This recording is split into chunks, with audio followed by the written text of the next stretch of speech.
Hey everybody, welcome back to the War Room, and today we're going to be looking over at this little beauty that just came a couple days ago, Richthofen's War, the Air War, 1916 to 1918. It is from 1972.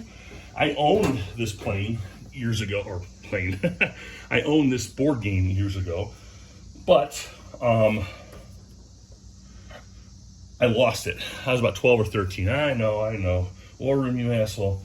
I lost it. It was many years ago, but I was able to find it at Noble Knight Games. I am not paid by Noble Knight Games. I'm not advertising for them, but I do enjoy them. I buy like 90% of my stuff from them because they have a lot of games. Noble Knight Games, check it out. All right. Richthofen's War. So Richthofen's War is based in World War I, and you're gonna get a whole bunch of cool stuff.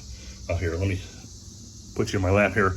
All right, you get this manual, this mission briefing manual, and it has a bunch of profiles of different planes. Here, I'm sitting down. Let me stand up here. It has a lot of cool history. It has these profiles of the planes that you might be flying or flying against. This is going to be very important later on in the game when you play it. All right. Obviously, old school, send in and register.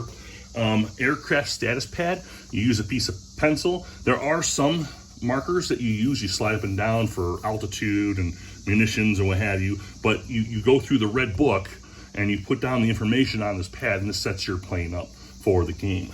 So if you have a Sopwith Camel, you'll have different information written down versus if you have the Fokker D flying, and you have advantages and disadvantages that'll be listed here. Okay, Richthofen's War. The rule book is technically a fold out. That's all it is. It's decent size, but it's not terrible. You have basic rules, and then you have multi-aircraft, multiplayer rules. You've got maneuver schedule charts. You got things going on here. This is a 1 to 6 player game, and let me explain that for 1 player games, you have a deck of cards for the AI, which is really cool. They change maneuvers mid-flight and all what have you. Makes the game interesting. Examples of play. Let's see, outline of play. What else is back here? Rules for the campaign. And in this game, when I remember when I was young, you can make up your own campaigns. You don't have to just follow these. It's really easy to come up with like a scenario and then go into town and have fun with it. Rules for the solo gamer in here as well. Let me put this back. This thing is falling apart. It's very old, obviously. It smells like it came from a cellar. A lot of games I get, especially the old ones, they always kind of smell like they've been in a cellar for a long time. So that's part of the book. It is a hex and counter game. Here's an example of some counters. Here's some anti-air for the British. Let's see here. What was this? I think it's a Sopwith Camel. I don't know if you can see that. A little bit there. It has a little bit of information on there for use when you're playing the game. Okay, let me put these back. The infamous Red Baron. Yeah, they're in red. Okay. Yeah, it's a hex and counter game. I know people get a lot of fun out of the miniatures, especially for like these flying games like this.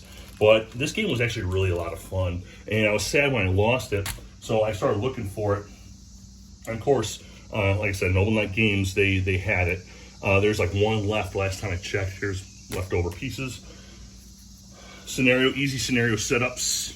Okay, you have the campaign game, Scenario 7. They've got a basic level, an advanced level, and it comes in these little sheets.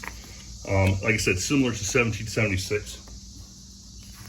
Target damage table. It's just one sheet, laminated, really nice. So it's quick reference. And then you have, what is this, maneuver diagram? What is this? Unexpected maneuvers. I think this is for the solo game. And that's really all that's in the box. There's nothing there.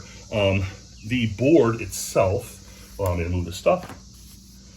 There's not a lot of variety with the board. It is a mounted board, 3 pieces, okay, like so, these sizes, okay. And it's only one image. You see, I know there's a lot of glare. One image, you got the trenches, you got some roads, some towns. But I mean, 90% of the time, you're not really caring about where you're fighting. You're just kind of like worrying about killing the other guy. But yeah, it's a mounted board, but I respect that. You know, every now and then you get sick of the map, the paper maps. And that is Richthofen's War. It is a game that goes in steps in typical Avalon Hill fashion. You start off with like a 1v1 scenario, and then you build your way up to the higher, bigger scenarios up into the campaign. The campaign is actually pretty impressive. It's quite a lot of pieces. If you have another friend that loves World War I think he'll appreciate that. And you can play different squadrons and get stuff done. The flying game can be really brutal because you have the strength of the Sopwith Camel versus the acrobatics of the Fokker D. And it's really interesting because there is no advantage over the other. They kind of even each other out. It's funny. And if you know how to use your airplane, you'll find out really quickly how you can use it to your advantage. So that's it. Richthofen's War. You guys have a good one. I'll talk to you later.